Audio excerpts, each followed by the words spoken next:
The video ends with tears streaming down Victoria Palmer's face, her usually composed CEO demeanor crumbling as she wraps her arms around little Emma and her father Mark. It's a moment so raw and honest that you'll find yourself reaching for tissues.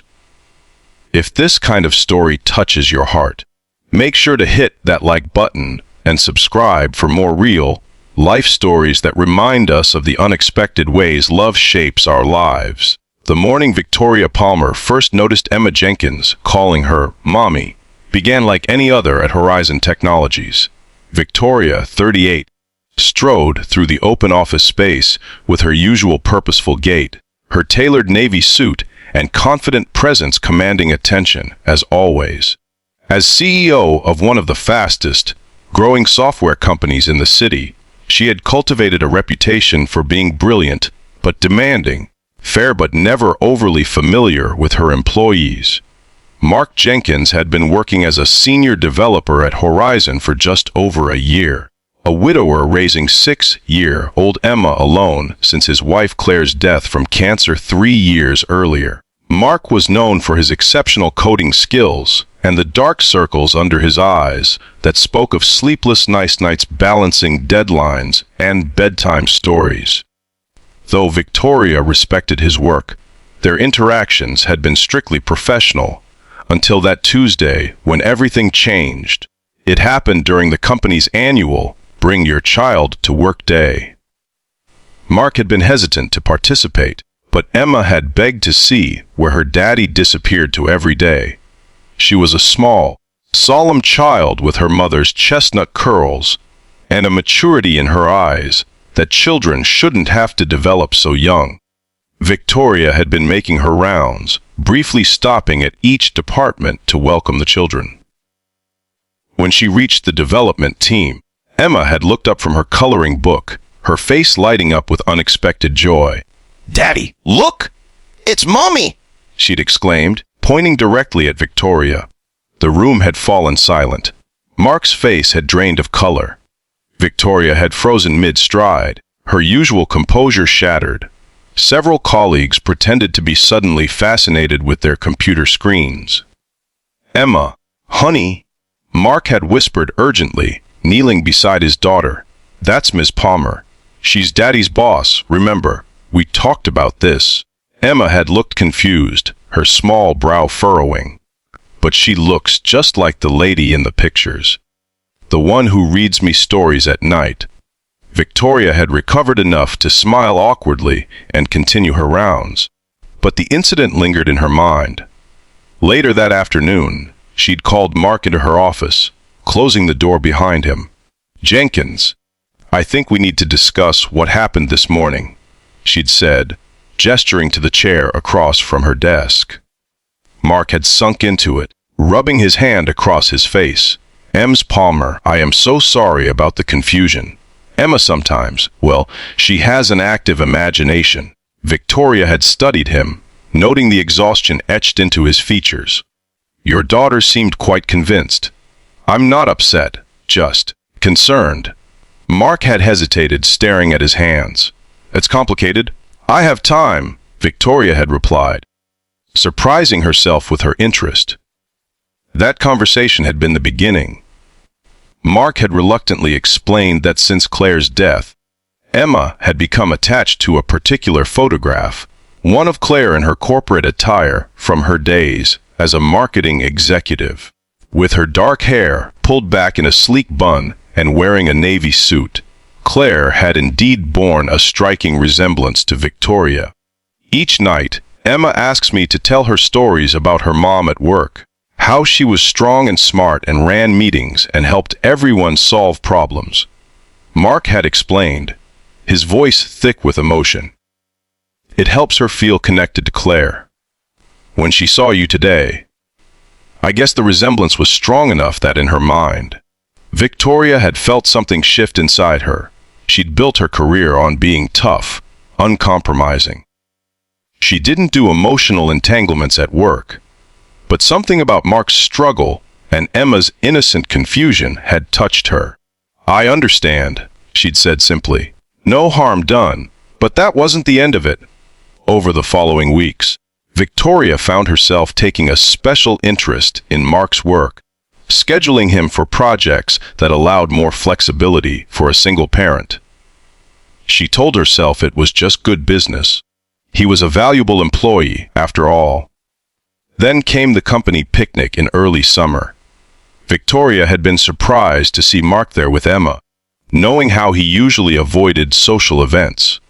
Emma had spotted Victoria across the park and broken away from her father, running full speed toward the CEO. "Mommy!" She'd called out joyfully, wrapping her small arms around Victoria's legs. Mark had arrived seconds later, mortified. "Emma, we talked about this. This is Ms. Palmer, remember? I'm so sorry, Victoria." It was the first time he'd used her first name. Victoria had found herself kneeling down to Emma's level instead of stepping away. "Hello, Emma. It's good to see you again," she'd said gently. "You know, I'm not your mommy, but I think your real mommy must have been a very special person." Emma had looked at her thoughtfully. "Daddy says she was. He says she was the smartest, prettiest lady in the whole world, just like you." Mark's face had flushed crimson. "Emma!" Victoria had felt an unexpected warmth spread through her chest. "Your daddy is very kind. Would you like to get some ice cream?" That day had marked another shift. Victoria found herself drawn to Emma's innocence and Mark's quiet strength. She began to understand the depth of his loss and the tremendous effort it took for him to be both mother and father to his daughter. As summer turned to fall, Victoria made more exceptions than she'd ever allowed in her professional life. She found reasons to check in on Mark's projects personally. When Emma got sick and Mark needed to work remotely for a week, Victoria had surprised herself by dropping off soup and children's books at their modest apartment. The other employees had noticed, of course. Whispers circulated about favoritism, about the Ice Queen CEO melting for the widowed developer and his adorable daughter. Victoria had always prided herself on maintaining boundaries, on being respected rather than liked. But for the first time in her career, she found herself caring less about perceptions and more about the unexpected feelings growing inside her.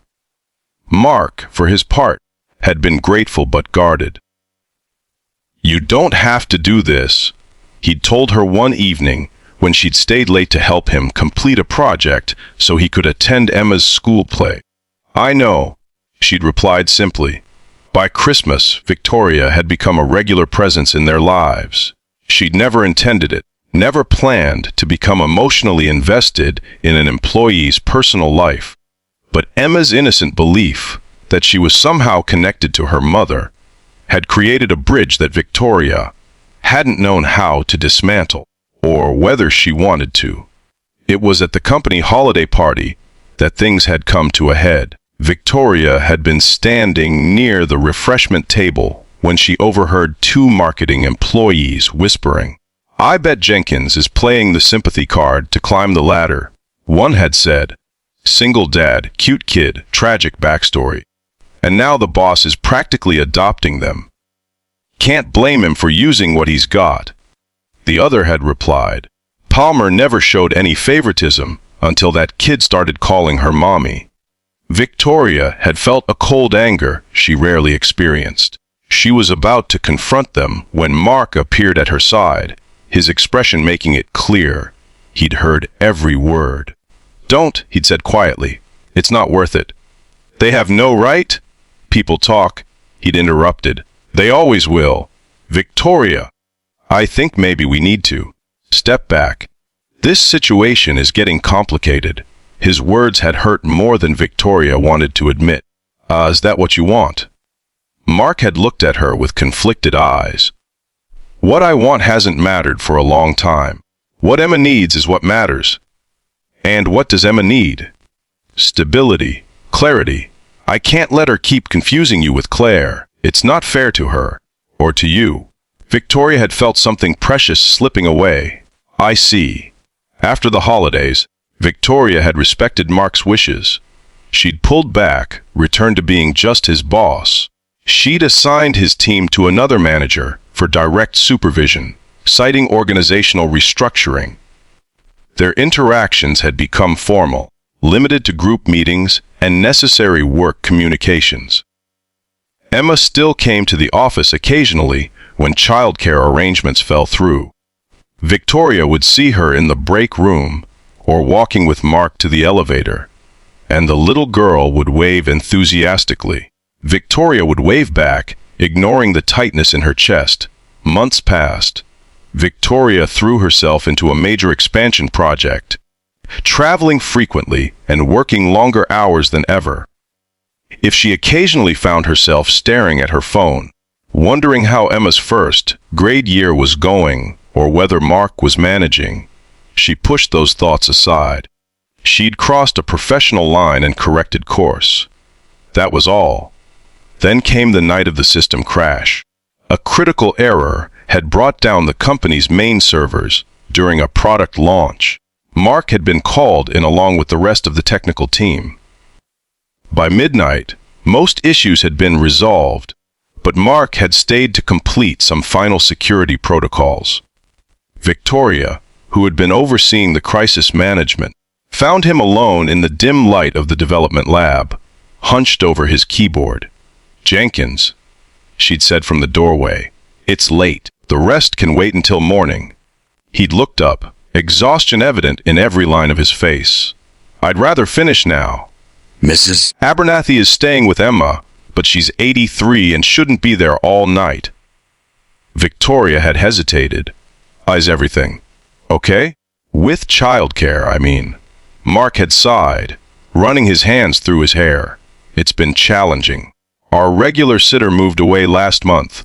I've been piecing things together, but nights like this are difficult. I mean, if you ever need emergency backup." His eyes had met hers, and for a moment, all the distance of the past few months had seemed to vanish. "Victoria."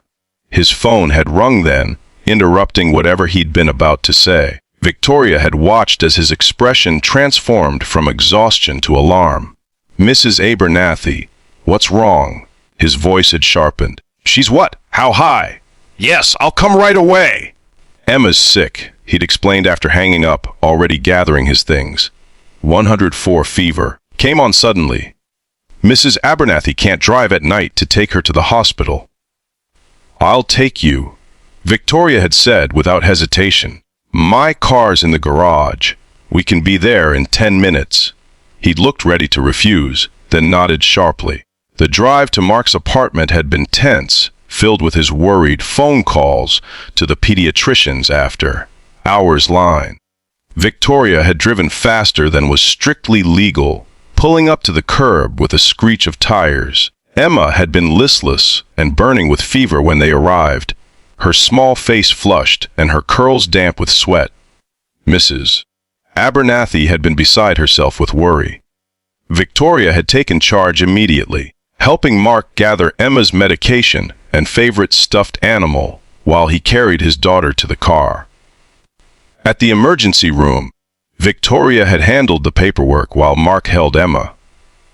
The hours had blurred together, doctors examining the little girl, diagnosing a severe ear infection with high fever, administering antibiotics. Through it all, Victoria had stayed, getting coffee, asking questions when Mark was too worried to think clearly. Placing her hand on his shoulder, when the doctor had explained the treatment plan, it had been nearly 4 in the morning when Emma's fever had finally broken. The little girl had opened her eyes properly for the first time in hours, looking confused at the hospital surroundings before seeing Victoria standing behind her father. "Mommy," she'd murmured sleepily. "You came too." Mark had frozen. Victoria had felt her heart constrict. But instead of correcting his daughter, Mark had looked up at Victoria with tears in his eyes. "Yes, baby," he'd said softly. "She came too." When Emma had drifted back to sleep, Mark had stepped into the hallway with Victoria. "I need to explain," he'd said, his voice raw with emotion and exhaustion. "You don't have to." "I do," he'd insisted. Victoria, when Emma first confused you with Claire, I corrected her repeatedly. But then something happened. Emma started asking questions about you, not about Claire.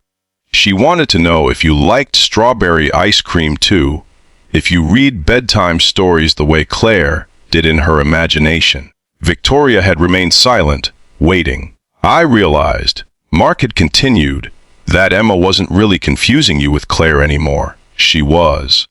She was creating a place for you in her understanding of what a mother is. And I didn't know how to handle that because I was doing the same thing. Victoria had felt her breath catch. Tonight, watching you take care of us both, it felt like family, Mark had admitted, and it terrified me. Because I've been keeping you at a distance for months, afraid of what it meant that I was falling in love with my boss, afraid of what people would say afraid of. Replacing Claire. Mark. But Claire would have loved you, he'd said simply. She would have seen what Emma saw right away. Someone strong and kind who makes people feel safe. Someone worth loving. 3 weeks later, Victoria Palmer stood in her office, looking out at the city skyline. Behind her, a framed children's drawing now hung on the wall. Stick figures of a tall woman in a blue triangle dress, a man, and a small girl between them, all holding hands. My family was written across the top in careful first grade handwriting. The door opened, and Mark entered without knocking, a habit he still hadn't broken despite their changing relationship. Ready for dinner. Emma's already downstairs with Kathy from HR. She's been talking about spaghetti all day. Victoria smiled, gathering her things. Wouldn't miss it. As they walked toward the elevator, Mark took her hand casually, no longer concerned about office gossip. Emma's teacher called today. She wants to meet with us next week about Emma's My Hero presentation. Both of us. She specifically asked for Mr. Jenkins and Ms. Palmer. Apparently, Emma told everyone that her hero is her mommy, who runs a whole company and still has time to read her bedtime stories. Victoria stopped walking, her eyes filling with unexpected tears. Mark, I don't want to overstep. Mark turned to face her, his expression serious. Victoria, I've been meaning to ask you something. Emma's been calling you mommy for months now, and I've never corrected her because it feels right to her, and to me, but I realized I've never actually asked how you feel about it. Victoria took a deep breath. At first, it was confusing, then touching, then terrifying because of how much I started to care. Now it feels like the greatest honor anyone has ever given me. So you don't mind? Victoria smiled through her tears. Why would I mind being called mommy by the most amazing little girl in the world? As they stepped into the elevator, Victoria realized how completely her life had transformed from the solitary, work-focused existence she'd led before. All because a little girl had seen something in her that reminded her of love, and a grieving father had been brave enough to open his heart again. That evening, as Victoria sat at the dinner table, listening to Emma chatter about her day at school, watching Mark laugh at his daughter's animated storytelling, she felt a sense of belonging she'd never expected to find. Her phone buzzed with work messages she would normally have answered immediately. But instead, she reached over and turned it face down. Some notifications could wait. This moment of being called mommy by a child who had chosen her. This was the priority she hadn't known she needed. If you've been moved by Mark, Victoria, and Emma's journey, don't forget to like this video and subscribe to our channel for more stories that remind us how love finds its way into our lives in the most unexpected ways. Sometimes the family we need isn't the one we're born into, but the one we create together, one moment of courage at a time.